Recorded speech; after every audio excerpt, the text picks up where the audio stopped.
Sir आज का start कर कैरेक्टर ऑफ।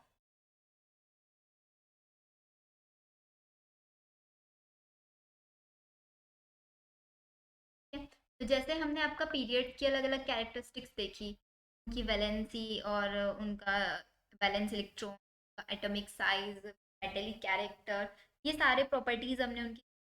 सेम थिंग हम यहाँ पे ग्रुप के बारे में पढ़ेंगे। वहाँ पे हम पीरियड में कोई भी एक पीरियड को सेलेक्ट कर दे रहे थे, उसके अंदर पूरा ट्रेंड हम रीड कर रहे थे। सेम चीज यहाँ पे करेंगे। तो फर्स्ट पॉइंट हमने पीरियड में क्या पढ़ा था? वैलेंसी पढ़ा था ना। सेम यहाँ पे देखता है। आपका फर्स्ट पॉइंट होगा यहाँ पे वैलेंसी। अब मैं यहाँ पे कोई भी ग्रुप ले लेती हूँ। बताओ कौन सा ग्रुप ले यहाँ पे? ग्रुप क्या होता है? लेफ्ट टू राइट या फिर टॉप टू बॉटम? तो ग्रुप में आपको क्या देखना है? कोई भी टॉप टू बॉटम वाली सीरीज ले लेनी है। अब टॉप टू बॉटम में जैसे कि मैं ले लेती हूँ आपका ग्रुप 1। अच्छा, मैं बोल रही हूँ आपका ग्रुप 1। तो इसका मतलब इनकी आइडेंटिफाई कैसे करोगे कि ये ग्रुप 1 में आ रहा है आपका एलिमेंट? कैसे आइडेंटिफाई करते हो कि या उसकी जो वैलेंस शेल मतलब आउटर मोस्ट शेल में कितने इलेक्ट्रॉन होंगे, ये बेसिस पे आप ये बता पाओगे, राइट? हाँ, सो हम क्या बात कर रहे थे? आपकी वैलेंसी। वैलेंसी में आपने बताया कि हम ग्रुप 1 अगर बोल रहे हैं तो ग्रुप 1 में हम सारे के सारे वो एलिमेंट रखेंगे जिनकी वैलेंस शेल में 1 इलेक्ट्रॉन आता है। इसके एग्जाम्पल मैं ले रही हूँ लिथियम, सोडियम एंड पोटेशियम। ये 3 एग्जाम्पल चलो मैंने ले लिए ग्रुप 1 के। एक मैं ले लेती हूँ यहाँ पे आपका ग्रुप 2। ठीक है। ग्रुप 2 को कैसे आइडेंटिफाई करोगे? जिसकी आउटर मोस्ट शेल में 2 इलेक्ट्रॉन आएंगे इन वैलेंस शेल में। उसके भी मैंने 3 एलिमेंट ले लिए, बेरिलियम, मैग्नीशियम एंड आपका कैल्शियम। जल्दी से इनकी कॉन्फ़िगरेशन बताओ मुझे क्या होगी? लिथियम की कॉन्फ़िगरेशन क्या होगी? लिथियम का एटॉमिक नंबर, लिथियम का एटॉमिक नंबर 1। हाइड्रोजन का आ जाएगा बेचारा। हाँ, एटॉमिक नंबर पता होता है ना जब आपको, उसी से तो इलेक्ट्रॉनिक कॉन्फ़िगरेशन बताते हो ना आप। सपोज इसका एटॉमिक नंबर, अच्छा सोडियम का एटॉमिक नंबर कितना होता है? 11। तो सेम लिथियम का एटॉमिक नंबर होता है 3, पोटेशियम का होता है 19। का 3 है तो इसकी कॉन्फ़िगरेशन क्या होगी? 1। सोडियम की कॉन्फ़िगरेशन 1। पोटेशियम की। यहाँ तक क्लियर? अब ग्रुप 2 पे आओ। बेरिलियम का बताओ कितना होता है एटॉमिक नंबर? लिथियम के जस्ट बाद आता है नेक्स्ट नंबर पे। अगर लिथियम का 3 है तो बेरिलियम का हो जाएगा 4। सोडियम का 11 है तो मैग्नीशियम हो जाएगा 12। पोटेशियम का 19 है तो कैल्शियम हो जाएगा 20। Atomic number 2, magnesium 2, 8, 2, calcium 2, 8, 8। सही है यहाँ तक? तो ये मैंने आपको 2 ग्रुप लिख लिए। अब क्या फाइंड आउट कर रहे हो? पहला मैंने पॉइंट लिया है आपका वैलेंसी ना लेके पहले वैलेंस इलेक्ट्रॉन लेता है। वैलेंसी मत लिखो, वैलेंस इलेक्ट्रॉन पॉइंट। पहले वैलेंस इलेक्ट्रॉन पढ़ेंगे, देन हम आपका पढ़ेंगे वैलेंस। वैलेंस यहीं पे ऐड कर लो इलेक्ट्रॉन। अब मुझे बताओ, बस अभी यही स्टार्ट किया। जब हम टॉप से बॉटम आ रहे हैं ग्रुप में तो वैलेंस इलेक्ट्रॉन में क्या चेंजेस आ रहे हैं? जैसे हम पीरियड, अच्छा पीरियड में बताओ, पहले पीरियड में क्या हो रहा था जब हम लेफ्ट से राइट जा रहे थे? तो वैलेंस इलेक्ट्रॉन में क्या चेंजेस आ रहे थे वहां पे? जल्दी से अपने नोट्स ओपन करो, देखो। और जिसने रिवाइज किया होगा, क्या बोल रहे हो दोबारा बोलो। दीदी ध्यान से पढ़ लो। क्या हो रहे थे? हाँ, एक एक बढ़ते जा रहे थे। फर्स्ट वाले का 1 था, 1 से लेके 8 तक एक एक एक एक ऐड होता जा रहा था, 8 तक पहुंच गए थे, है ना? सेम यहाँ पे देखो अब क्या हो रहा है, जब तुम टॉप से बॉटम आ रहे हो वैलेंस इलेक्ट्रॉन में क्या चेंज आ रहा है? कोई चेंज नहीं आ रहा ना जब आप टॉप से बॉटम आ रहे हो, वैलेंस इलेक्ट्रॉन सेम है। अब वैलेंस इलेक्ट्रॉन सेम होता है तभी तो उनको हमने सेम ग्रुप में रखा हुआ है ना। अगर इनका सबका वैलेंस इलेक्ट्रॉन 1 1 ना होते तो क्या हम इनको ग्रुप 1 में रखते? नहीं रखते ना। तो इसकी डेफिनेशन क्या लिखोगे तुम? On moving from top to bottom,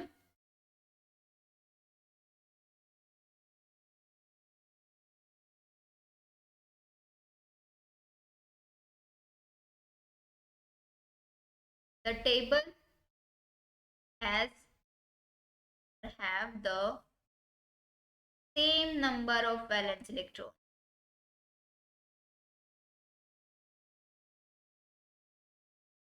दीदी वो वैलेंसी थी जो पहले इंक्रीज होती थी फिर डिक्रीज। वैलेंस इलेक्ट्रॉन और वैलेंसी में डिफरेंस समझाया था मैंने कल की क्लास में ही। वैलेंसी वो होती है ऑक्टेट कंप्लीट करने के लिए जितने इलेक्ट्रॉन्स की रिक्वायरमेंट आपको होगी। वैलेंस इलेक्ट्रॉन एग्जैक्ट वो होंगे जो आपकी इलेक्ट्रॉनिक कॉन्फ़िगरेशन की आउटर मोस्ट शेल में होगा। ठीक, इसका आउटर मोस्ट शेल में 1 इलेक्ट्रॉन है, यहाँ पे भी 1 है, यहाँ पे भी 1 है, तो इसकी वैलेंस इलेक्ट्रॉन होंगे। आगे समझ में? अगर आपका ग्रुप 1 है तो उसके में वैलेंस इलेक्ट्रॉन 1 होंगे, ग्रुप 2 है तो वैलेंस इलेक्ट्रॉन 2 होंगे, ग्रुप 3 है तो वैलेंस इलेक्ट्रॉन ग्रुप 13, क्योंकि 1 2 के बाद अब तो डायरेक्ट 13 पढ़ते हो। 13 में होंगे 3, 14 में होंगे 4, 15 में 5, 16 में 6, 17 में 7, 18। बस ये चीज आपको याद रखनी है। पूरा टॉपिक डन आपका। अब नेक्स्ट आता है इसी में वैलेंसी।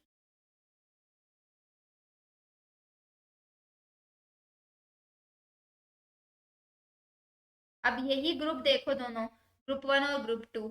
अब बताओ वैलेंसी में क्या चेंज आएगा?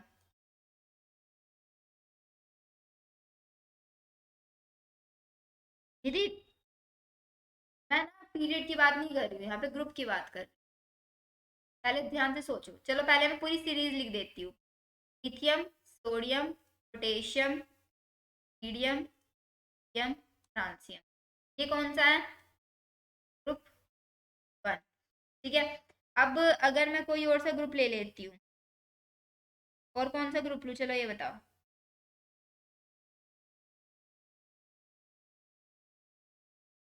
बेरिलियम वाला नहीं ले रहे।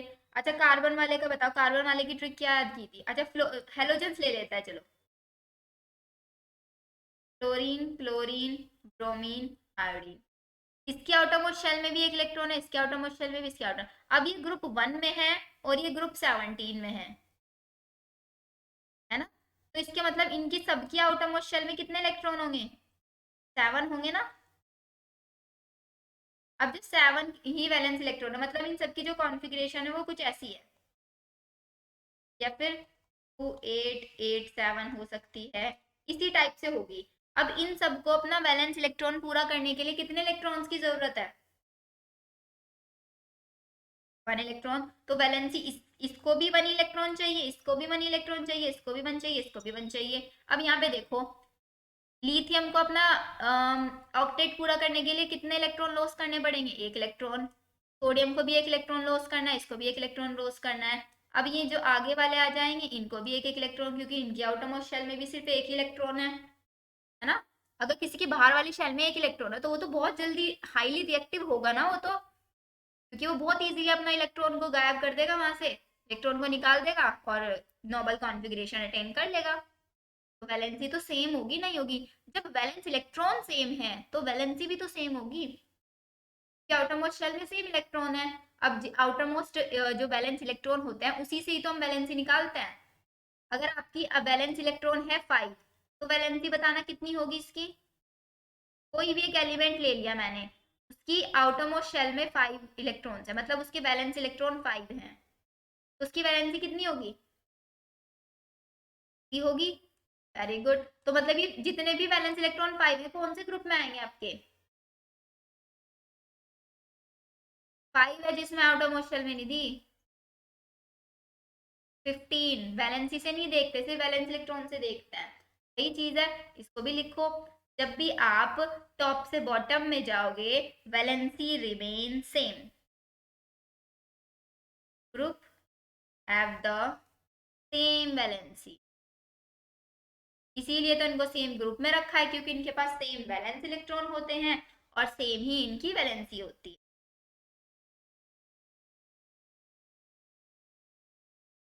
नोट करो यहाँ तक।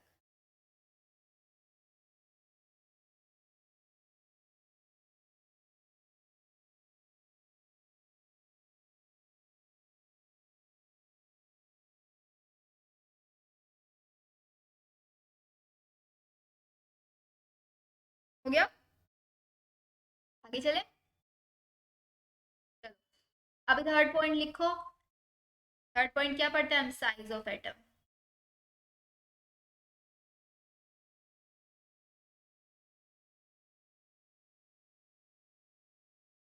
चलो अब मैं तुमसे ही क्वेश्चन पूछूं यहाँ पे। Fluorine, fluorine, iodine. फ्लोरीन का बता देती हूँ मैं तुमको, 2 और आपका 7। क्लोरीन का कितना होता है एटॉमिक नंबर, मतलब अच्छा ये बताओ पहले मुझे, ये इसका जो फ्लोरीन है ये कौन से ग्रुप में आता है और कौन से पीरियड में आता है? जल्दी से बताओ। ये ऐसे ही तो होता है ना, ऊपर फ्लोरीन फिर नीचे क्लोरीन फिर ब्रोमीन फिर आयोडीन, बिकॉज ये ग्रुप है, ऊपर से नीचे आओगे। तो ग्रुप कौन सा है इसका फ्लोरीन का? 17। और पीरियड? सेम क्लोरीन बताओ। अभी फ्लोरीन 2 पीरियड में है तो क्लोरीन कौन से पीरियड में आएगा? अगर फ्लोरीन 2 पीरियड में है तो क्लोरीन कौन से में आएगा? थर्ड में आएगा ना, क्योंकि जस्ट इसके नीचे प्रेजेंट होता है और ऊपर वाला है सेकंड पीरियड, फिर third period, fourth period, fifth period, ऐसे ही तो होता है ना, टोटल 7 पीरियड्स। तो क्लोरीन कौन से पीरियड में आया? थर्ड। ब्रोमीन कौन से में आएगा? फोर्थ। आयोडीन कौन से में आएगा? फिफ्थ में। ग्रुप कौन सा है? 17 ग्रुप है दोनों का। है या नहीं है? अच्छा अब ये बताओ, ब्रोमीन का एग्जाम्पल ले लो, ठीक है। ब्रोमीन आपका फोर्थ पीरियड में आ रहा है, तो फोर्थ पीरियड में आ रहा है, इससे क्या समझ पा रहे हो आप? इसके पास कितनी शेल है टोटल? देखो, अब मैं तुमको इनकी बिना एटॉमिक नंबर जाने कॉन्फ़िगरेशन निकाल सकते हो तुम, क्योंकि मुझे खुद ही नहीं याद है ब्रोमीन का एटॉमिक नंबर कितना है। अब तुमको याद कैसे रहेगा? नहीं याद याद है। फ्लोरीन का तो चलो अभी याद रह जाता है, हार्डली क्लोरीन का भी हम याद रख ही लेते हैं कि हाँ क्लोरीन का 17 होता है। लेकिन ब्रोमीन का तो बहुत इंटेलिजेंट लोगों को याद रहता है, जो रेगुलर प्रैक्टिस करते रहते हैं, ठीक है। तो इसमें 4 शेल आएंगे। अभी शेल हमें पता है, पहली शेल में सिर्फ 2 इलेक्ट्रॉन। अच्छा एक चीज क्लियर है ना कि 4 शेल आएंगी और आउटर मोस्ट शेल में कितने इलेक्ट्रॉन आएंगे? 7। तो पहले उसकी फोर्थ शेल में 7 इलेक्ट्रॉन भर दो। और अब पहली शेल में सिर्फ 2 इलेक्ट्रॉन आ सकते हैं, दूसरी में सिर्फ 8, थर्ड में भी सिर्फ 8। तो क्या ये हो गई इसकी कॉन्फ़िगरेशन? हो जाएगी ना। 4 शेल बना दी, आउटर मोस्ट शेल में 7 इलेक्ट्रॉन। आउटर मोस्ट शेल में तुम तभी पहुंचोगे जब पहली वाली शेल कंप्लीट हो जाएंगी। तो पहले तुमने 2 इलेक्ट्रॉन फिल करे, फिर 8, फिर 8, तभी तो आउटर मोस्ट शेल में 7 इलेक्ट्रॉन बचे आपके। नहीं तो आते कितना है टोटल इसके अंदर? 18 आते हैं ना। 8 8 18। सेम मुझे क्लोरीन की कॉन्फ़िगरेशन बताओ कितनी होगी? कॉन्फ़िगरेशन निकालो क्लोरीन की। 3 शेल है, आउटर मोस्ट शेल में 7 इलेक्ट्रॉन भर दो। इससे पहले बना दो। हो गया। इसका बनाओ 2 7। आयोडीन का बताओ अब।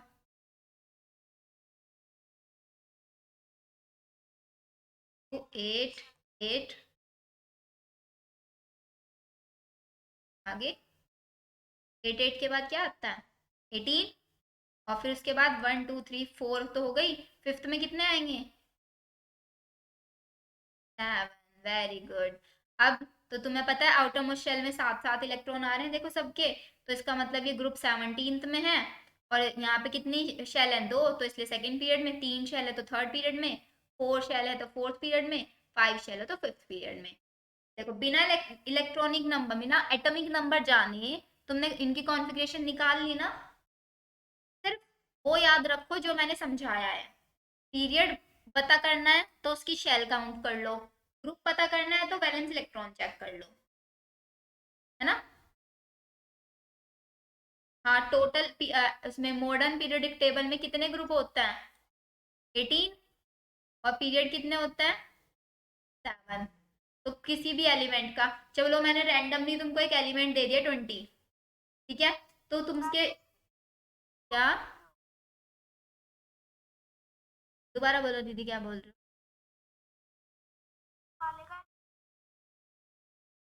इसका एटॉमिक नंबर, हाँ इन सबको, इन सारे इलेक्ट्रॉन्स को काउंट कर लो, काउंट करके बताओ कितना होगा, 43 होगा फिर।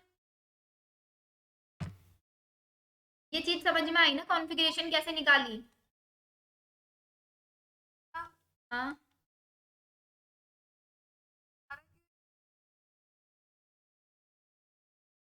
हाँ पीरियड हो जाता है वो, चलो मैं तुमको ना समझाऊंगी पीरियोडिक टेबल की, यहाँ पे फोटो अटैच करके उसमें दिखाऊंगी सारे के सारे एलिमेंट, उससे तुम्हें ज्यादा क्लियर हो जाएगा ये, ठीक है।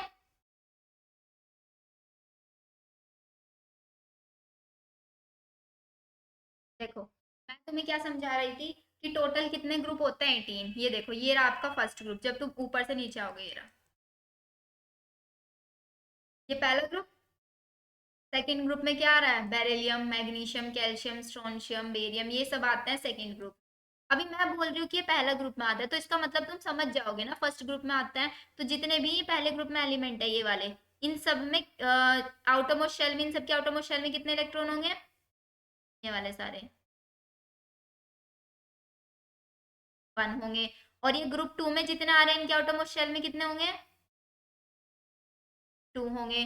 अब ये बीच वाले भूल जाना, फिर डायरेक्ट आना ग्रुप 13 पे, 13 इन सब के आउटरमोस्ट शेल में कितने होंगे, ये 13 होगा आउटरमोस्ट शेल में, 3, और इसमें 15 वाले में 5 होंगे।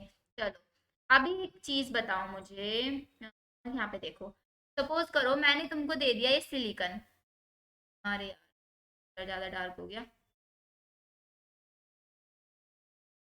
हाँ सिलिकॉन नहीं है, सेलेनियम, ये मैंने दे दिया सेलेनियम, दिस वन, मैंने तुमको बोला रैंडमली दे दिया, सिलिकॉन का एटॉमिक नंबर होता है 34, मैंने तुमको बोला कि ये जो 34 एटॉमिक नंबर है, इस 34 एटॉमिक नंबर का मुझे जल्दी से ये पता करके बताओ कि ये कौन से ग्रुप में आता है और कौन से पीरियड में आता है ये। एक तो मैं तुमको ऐसे क्वेश्चन दे दूंगी कि 34 है एटॉमिक नंबर, इसको बताओ कौन से ग्रुप में आएगा कौन से पीरियड में आएगा, तो तब बताओ तुम क्या करोगे, इसकी कॉन्फ़िगरेशन लिखोगे ना। हाँ कैसे लिखोगे कॉन्फ़िगरेशन, पहले 2, 8, 8 काउंट करो कितने होंगे, 8 और 2 10, और 10 और 8 18, फिर 18 और 18 36 हो जाएंगे ना, और हमें कितने चाहिए 34, तो आउटरमोस्ट शेल में कितने आ गए 16 इलेक्ट्रॉन, तो 16 इलेक्ट्रॉन आ रहे हैं आउटरमोस्ट शेल में, तो कौन से ग्रुप में आया है और कौन से पीरियड में आया, जल्दी से बताओ। 6 ग्रुप में नहीं थी, आउटरमोस्ट शेल में 16 इलेक्ट्रॉन है।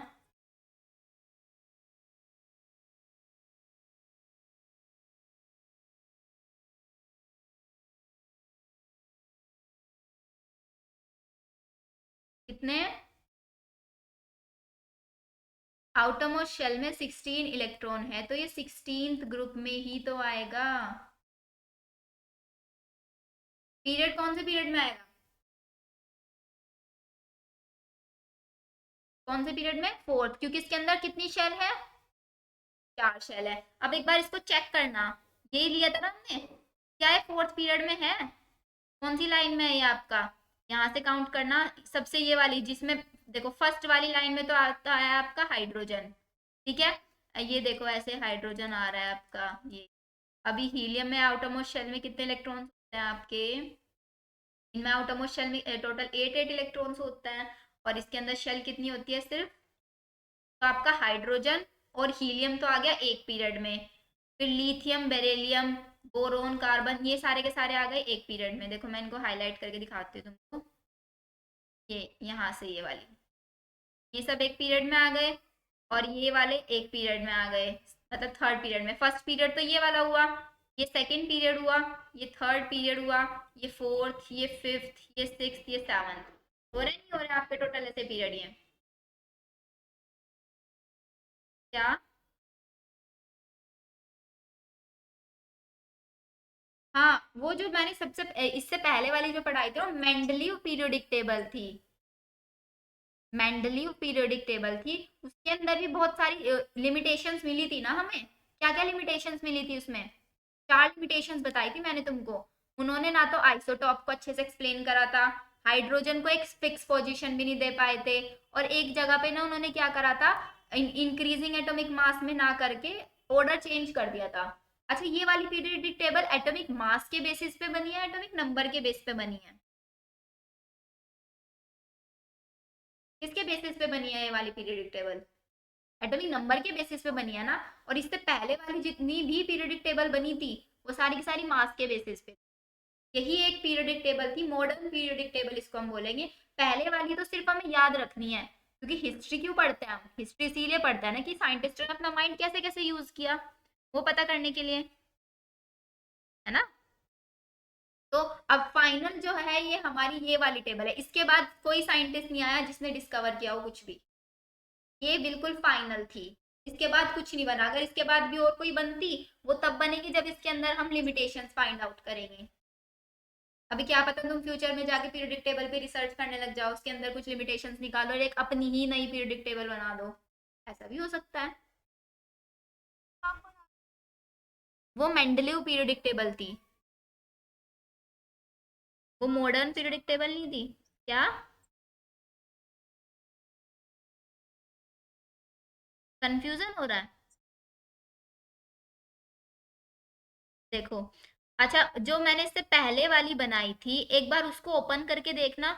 उसके अंदर मैंने तुमको क्या बनाया था, टोटल हमने 6 ग्रुप लिए थे, 6 पीरियड्स लिए थे उसमें। यहाँ पे 18 ग्रुप है, ध्यान से देखो, यहाँ पे 18 ग्रुप हैं, लेकिन वहां पे सिर्फ टोटल 8 ग्रुप थे। मोड उसमें मेंडलीव वाली पीरियडिक टेबल में सिर्फ 8 ग्रुप थे, यहाँ पे 18 है। तो फिर कैसा कंफ्यूजन हुआ? वहां पे साइंटिस्ट ने क्या करा था, कुछ ना क्या करे थे, एक ही कॉलम में तीन तीन एलिमेंट भी रख दिए थे, कुछ जगह खाली छोड़ दी थी उन्होंने। ये सारी लिमिटेशंस मैंने बताई थी ना। और कहीं कहीं पे क्या करा था, एटॉमिक मास में इंक्रीजिंग ऑर्डर में ना लगा के ऑर्डर ही चेंज कर दिया था। वो लिमिटेशंस आ गई थी ना उसके अंदर। लेकिन देखो चेंज। हाँ बोलो। पहले वाली का था वो, पहले वाली का। पहले वाली में देखो, मैंने तुमको एग्जाम्पल बताया था ना, उन्होंने क्या करा था, एक था कोबाल्ट और निकल। कोबाल्ट का एटॉमिक मास था 58.9, निकिल का था 58.7। तो पहले कौन सा आना चाहिए था, 58.9 वाला या 58.7 वाला? है तो देखो यहाँ पे भी, वहां पे भी क्या था, आयरन था, कोबाल्ट था, निकिल था। इस वाली टेबल में भी इन्होंने इनको इसी ऑर्डर में रखा। पहले वाली टेबल फेल क्यों कर दी थी, क्योंकि उन्होंने उसमें एटॉमिक मास के बेसिस पे टेबल को बनाया था। और इसमें क्या है, मास होता है निकल का ज्यादा, मास, सॉरी, मास होता है कोबाल्ट का ज्यादा, निकल का कम होता है। अब कोबाल्ट का ज्यादा है तो निकल तो पहले आएगा, है ना। कोबाल्ट का ज्यादा होता है, निकल का कम होता है मास। लेकिन अगर हम इनका एटॉमिक नंबर देखें, नंबर इसका कम होता है, इसलिए हमने इसको पहले रखा। इंक्रीजिंग ऑर्डर में रखना है ना, पहले सबसे छोटा, उससे बड़ा, उससे बड़ा, ऐसे करके। देखो, पहले सबसे कम एटॉमिक नंबर वाला, फिर उससे बड़े वाला, फिर उससे ज्यादा, फिर उससे ज्यादा, ऐसे ऐसे ऑर्डर देखो बढ़ता जा रहा है, नहीं बढ़ता जा रहा है। फिर 36 आ गया, फिर यहाँ पे 37, 38, ऐसे देखो पूरा का पूरा सीरीज बन रही है। कहीं पे भी तुम इसमें गलती निकाल के दिखाओ मुझे कि मैम यहाँ पे देखो ये ऑर्डर चेंज हो रखा है। देखो एक बार ट्राई करो निकालने का टेबल में। लेकिन इससे पहले वाली जो थी मेंडली वाली, उसमें तुम गलतियां निकाल दोगे। उसमें एग्जाम्पल ले लो, ये 26, 27, 28 है, तो वहां पे क्या कर दिया उन्होंने, 26, 28, 27 कर दिया, पहले 28 वाला रख दिया था उन्होंने। तो ये तो गलत थी ना, बच्चे तो कंफ्यूज हो जाते। इसलिए मेंडली वाली टेबल को हमने रिजेक्ट कर दिया था। फिर हमारे पास ये वाली टेबल आई पढ़ने के लिए। उस टेबल से आप कंफ्यूज हो जाओगे, आप इस टेबल को, ये चेंजेस है उन दोनों में। लेकिन तुम ये देखना, उसमें बहुत सारी चीजें सही भी थी, लिथियम को भी सही रखा हुआ था उन्होंने, बेरिलियम, बोरोन, कार्बन, इन सबको बिल्कुल सही रखा हुआ था। बस गलती यहाँ पे थी उनकी। अब इसी गलती की वजह से, और वो बेचारे हाइड्रोजन को एक जगह नहीं दे पाए थे, इसी की वजह से हमने उसको फेल कर दिया था। छोटी छोटी गलतियों की वजह से फेल हो जाता है ना। क्या बोल रहे हो? बोलो बोलो। हाँ,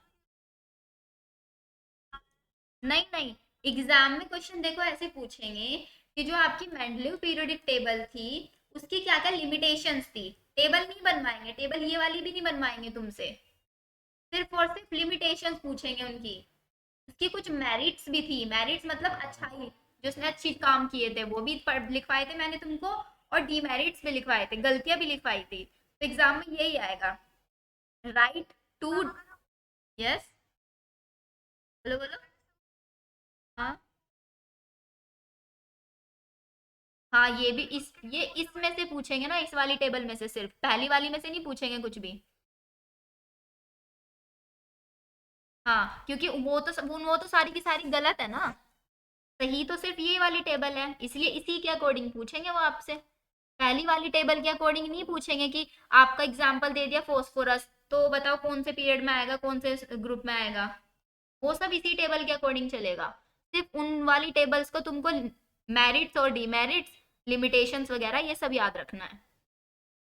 अब ये वाली जो टेबल है ना, तुम 11वीं में, 12वीं में, अपनी आगे जो भी बीएससी करोगे, एमएससी करोगे, कुछ भी करोगे, यही टेबल काम आएगी। इसी टेबल के अकॉर्डिंग चलना है आपको हर जगह। सपोज मैंने दे दिया तुमको एल्यूमिनियम, और तुमसे पूछ लिया कि बताओ कौन से पीरियड में आता है, कौन से ग्रुप में आता है ये। ठीक है, अब कंफ्यूजन हुआ दूर। चलो, देखो अब मैं फिर से एक बार टॉपिक पे आ जाते हैं, क्या पढ़ा रही थी तुमको। हाँ, फ्लोरीन, क्लोरीन, ब्रोमीन, आयोडीन। अब जैसे जैसे देखो, मैंने तुमको जब पीरियड्स में पढ़ाया था, तो वहां पे एक एटॉमिक साइज वाला कंसेप्ट बताया था कि सेंटर में होता है आपका न्यूक्लियस, न्यूक्लियस के बाहर ऐसे होती है शेल, है ना।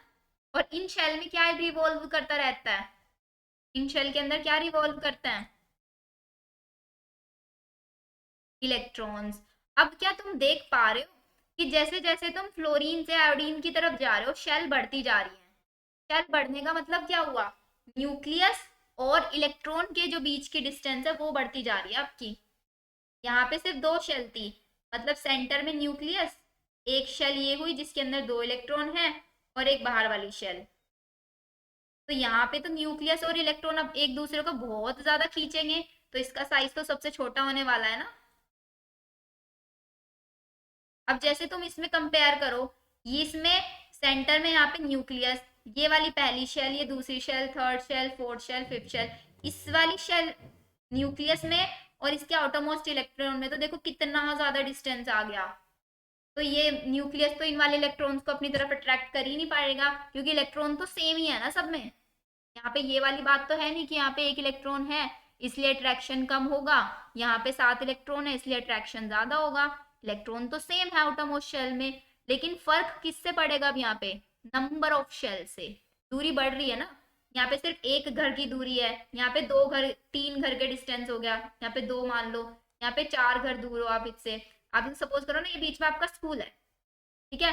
अब यहाँ पे आपका स्कूल है, और ये आपकी पहली शेल, ये दूसरी शेल, तो मतलब आपका घर, किसी का घर यहाँ पे है, 2 किलोमीटर की दूरी पे है। अब इसका किसी का घर 3 किलोमीटर की दूरी पे है, किसी का घर 4 किलोमीटर की दूरी पे है, किसी का घर 5 किलोमीटर की दूरी पे है। अगर आपने किसी दिन क्या करा, स्कूल को कर दिया बंक, तो स्कूल को बंक करने के लिए सबसे पहले टीचर किसके घर पहुंचेगा, सबसे पहले किसको अट्रैक्ट करेगा टीचर, जो सबसे पास है ना।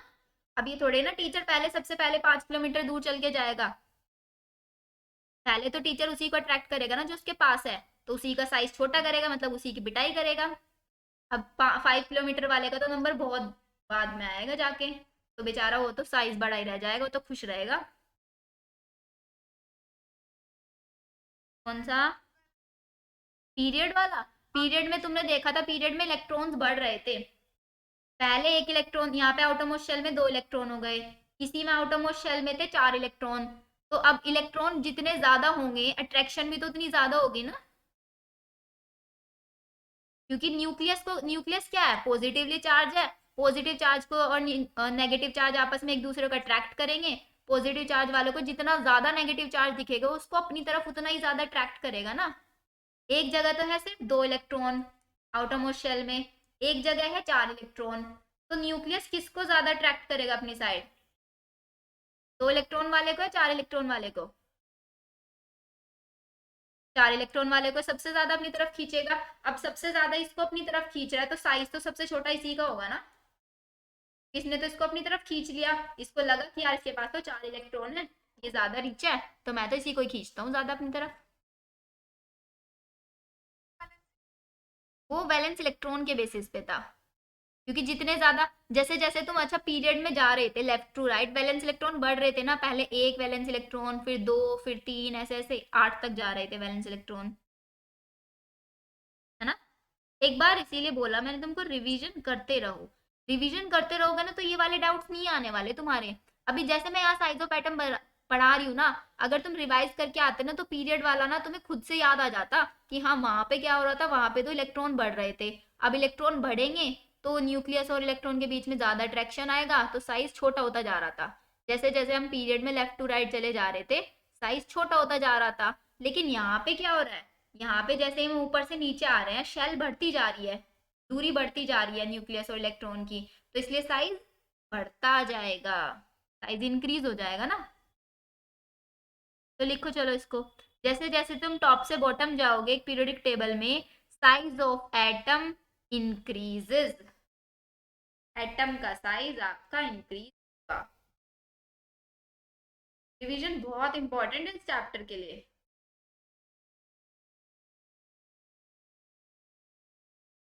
तो ऑन मूविंग अ ग्रुप,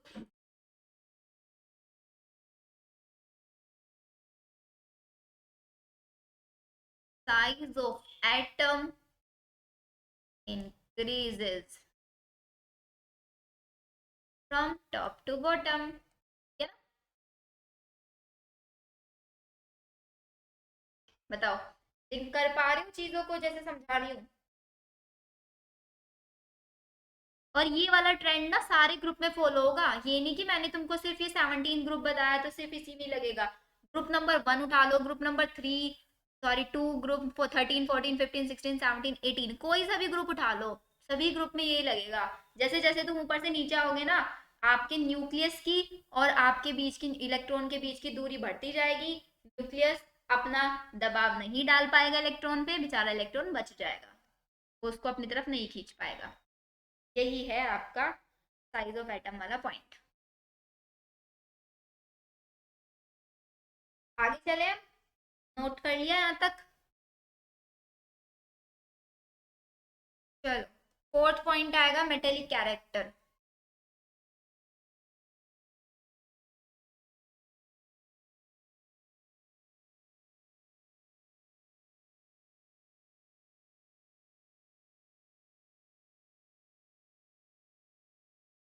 अब मुझे जरा पीरियड्स में बता दो, पीरियड्स में मेटेलिक कैरेक्टर पे क्या फर्क, फिर मैं ग्रुप का समझाऊँ, बताओ जल्दी से।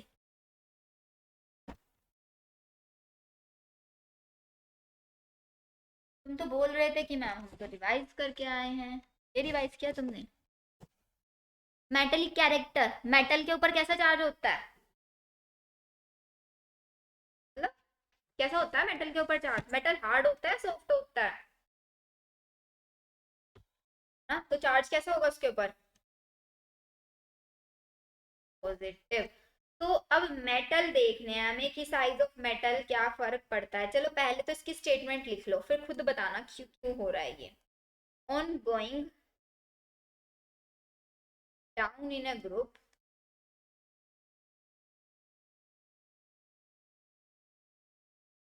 Metallic character increase.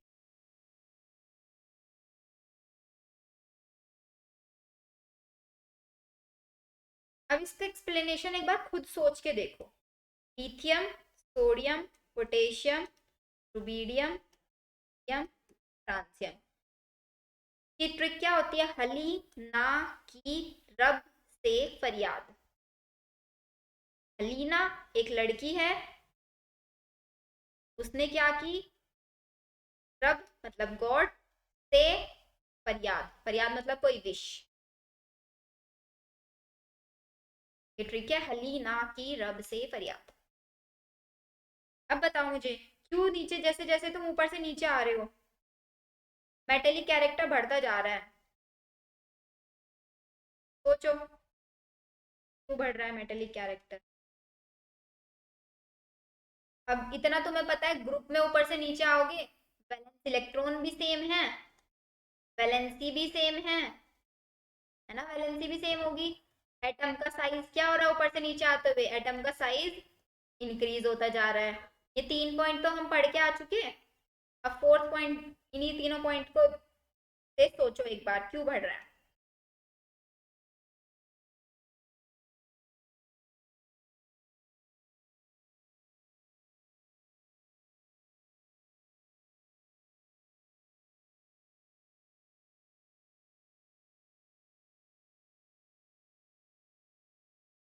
अच्छा एक चीज बताओ, कोई भी एलिमेंट पॉजिटिव चार्ज कब अटेन करता है? एक बार इसकी कॉन्फ़िगरेशन लिखो, 2 1। मैं लाइन रफ कर देती हूँ, लग रही। सोडियम की 2 8 1, पोटेशियम की 2 8 8 1, रुबीडियम की 2 8 8 18 1, लिथियम की 2 8 8 18 1। सही लिख रही हूँ ना? कॉन्फ़िगरेशन चेक करना एक बार, गलत तो नहीं लिख दिया मैंने?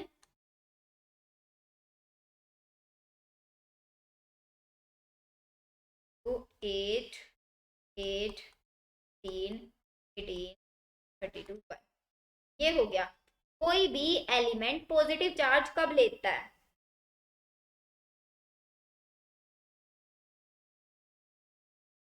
हाँ, जब वो किसी को अपना एक इलेक्ट्रॉन दे देगा। अब मुझे एक चीज बताओ, सपोज करो ये है बीच में न्यूक्लियस यहाँ पे। अब न्यूक्लियस और ये आउटरमोस्ट शेल है ना, ये मान लो ऐसे आउटरमोस्ट शेल, एक एक इलेक्ट्रॉन आउटरमोस्ट शेल में, मतलब सारे के सारे एटम एक एक इलेक्ट्रॉन को गायब कर सकते हैं। लेकिन ये मुझे बताओ, कौन से इनमें से मतलब लिथियम सोडियम पोटेशियम रुबिडियम, इनमें से ये बताओ कि किस एलिमेंट के लिए अपना बाहर वाला इलेक्ट्रॉन रिमूव करना इजी है? इजी किसके लिए है? सोचो, दिमाग लगाओ एक बार। कौन सा एलिमेंट सबसे इजीली अपना इलेक्ट्रॉन दे देगा कि हाँ तू ले जा मेरा इलेक्ट्रॉन? बहुत आसानी से दे देगा, मिन्नतें ही नहीं करनी पड़ेगी उसको बिल्कुल भी। अच्छा, सेंटर में कौन बैठा रहता है? सेंटर में कौन बैठा रहता है? ये कौन बैठा है सेंटर में? किसी भी एटम के सेंटर में कौन होता है? न्यूक्लियस। न्यूक्लियस क्या होता है? आपके एटम का बॉस। ठीक है। अब बॉस से एक शेल ये हो गई और एक शेल ये हो गई, दो शेल है, बीच में बैठा है आपका बॉस, बाहर वाला इलेक्ट्रॉन ये है। ठीक है। अब ये इलेक्ट्रॉन जाना चाहता है कहीं घूमने के लिए। ठीक है। अब बॉस की नजर तो इसके पास बिल्कुल सही में रहेगी ना, क्योंकि ये तो सिर्फ इससे कितने दूरी पे, डिस्टेंस पे, ऐसे समझ लो किसी के कैबिन के बिल्कुल सेकंड नंबर वाले कैबिन में बैठा है ये तो, ये समझ लो। या फिर ऐसे समझ लो, सपोज ये क्लासरूम है, ये क्लासरूम है, होता है ना क्लासरूम में जब तुम्हारा एग्जाम चल रहा होता है, ये तुम्हारा इन्विजिलेटर, यहाँ पे बैठा है फर्स्ट नंबर का एलिमेंट, यहाँ पे सेकंड नंबर का स्टूडेंट, यहाँ पे थर्ड नंबर का स्टूडेंट, फोर्थ नंबर का स्टूडेंट, फिफ्थ नंबर का, ऐसे एक लाइन में बैठे हैं ये बिल्कुल स्ट्रेट लाइन में। टीचर की नजर सबसे ज्यादा किसके ऊपर रहेगी? फर्स्ट वाले पे रहेगी, फिर उसके बाद सेकंड वाले पे, फिर थर्ड वाले पे, फोर्थ वाले पे। बेचारा जो सबसे लास्ट वाला है उसके ऊपर तो नजर पड़ने ही नहीं वाली है टीचर की। तो चीटिंग करना किसके लिए इजी हो जाएगा? लास्ट वाले के लिए, मतलब लास्ट वाले का यहाँ से भागना बहुत जल्दी इजी है। सेम चीज यहाँ पे है, हमें एक इलेक्ट्रॉन क्या करना है? रिमूव ही तो करना है ना एक इलेक्ट्रॉन। क्या बोल रहे हो? हाँ, ये वाला फर्स्ट वाला, ये फर्स्ट वाला, ये सेकंड वाला, ये थर्ड, ये फोर्थ, ये फिफ्थ, ये सिक्स, क्योंकि ये तुम्हारा टीचर है, ये टीचर है यहाँ पे, है ना? तो अब क्या करना है, यहाँ पे देखो, एक इलेक्ट्रॉन हमें गायब करना है। मेटेलिक कैरेक्टर का मतलब क्या हुआ कि to attain positive charge, positive charge उसको अटेन करना है, और पॉजिटिव चार्ज वो तभी अटेन करेगा जब वो एक इलेक्ट्रॉन को गायब करेगा। तो इनमें से कौन से एलिमेंट के लिए इलेक्ट्रॉन को गायब करना सबसे ज्यादा इजी है? जो बॉस से सबसे ज्यादा दूरी पे बैठा है ना। तो सबसे ज्यादा डिस्टेंस पे कौन है इनमें से, मतलब बॉस के और इलेक्ट्रॉन के बीच की डिस्टेंस सबसे ज्यादा किसमें है? एफ आर में, मतलब फ्रांसियम में। तो फ्रांसियम ही सबसे ज्यादा क्या हुआ, मेटेलिक हुआ, क्योंकि सेंटर में होता है आपका न्यूक्लियस। न्यूक्लियस क्या करता है, इलेक्ट्रॉन को अपनी तरफ खींच के रखता है, तो कहीं जाने नहीं देता इतने आसानी से। अब इलेक्ट्रॉन न्यूक्लियस से जितना ज्यादा दूर होगा, जितना ज्यादा इलेक्ट्रॉन दूर होगा न्यूक्लियस से, वो इलेक्ट्रॉन तो इतना जल्दी जल्दी भाग जाएगा ना वहां से। अब यहाँ पे तो बेचारा ये तो बिल्कुल इसके सामने ही बैठा है, पहले नंबर पे ही, तो ये तो बिल्कुल भी नहीं जा पाएगा। फिर ये थर्ड नंबर पे थोड़ा सा जा पाएगा, फिर ये फोर्थ नंबर पे, तो सबसे ज्यादा इजीली कौन जा पाएगा, सबसे लास्ट वाला, मतलब सबसे ज्यादा चीटिंग कर पाएगा लास्ट वाला। इसीलिए मैं बोल रही हूँ, जैसे जैसे तुम ऊपर से नीचे आ रहे हो ना, मेटेलिक कैरेक्टर बढ़ता जाता है। इसका सबसे कम, इसका सबसे ज्यादा, मतलब इसका सबसे कम, इसका इससे ज्यादा, फिर इससे ज्यादा, फिर इससे ज्यादा, इससे ज्यादा, लास्ट वाले का है सबसे ज्यादा। मेटेलिक कैरेक्टर मतलब मेटल वाली प्रॉपर्टी, जो मेटल वाली प्रॉपर्टी शो करे, हार्ड हो, है ना, अपने अंदर से इलेक्ट्रिसिटी को पास ऑन करे, पॉजिटिव चार्ज हो। जो मेटल कैसा बेस बनाता है, मतलब कैसा ऑक्साइड बनाता है, जो बेसिक ऑक्साइड बनाए, वही तो मेटल की प्रॉपर्टी, जो मेटल की प्रॉपर्टी रखता है उसी को तो बोलेंगे मेटेलिक कैरेक्टर रखता है वो। अभी मैं तुम्हें बोल रही हूँ, तुम्हारा कैरेक्टर कैसा है, पॉजिटिव कैरेक्टर है तुम्हारा, किसी का कैरेक्टर नेगेटिव कैरेक्टर है। तो क्या पॉजिटिव कैरेक्टर मतलब उसकी, क्या पॉजिटिव मतलब ये बोल रहे हैं ना कि वो बहुत पॉजिटिव है, काइंड हार्टेड है, और बहुत अच्छे से बिहेव करता है सबके साथ, वो पॉजिटिव में आ जाएगा। नेगेटिव वाला बहुत जेलेसी टाइप से है, रूड बिहेव करता है, वो नेगेटिव में आ जाएगा। सेम चीज मेटेलिक कैरेक्टर, जो मेटल के जैसे रहता है। नॉन मेटेलिक कैरेक्टर, जो नॉन मेटल के जैसे रहता है, मतलब सॉफ्ट नेचर हो गया उसका, नेगेटिव चार्ज वो अपने पास रखता है, और इलेक्ट्रिसिटी भी कंडक्ट नहीं करता, एसिडिक ऑक्साइड बनाता है, ये सारी चीजें।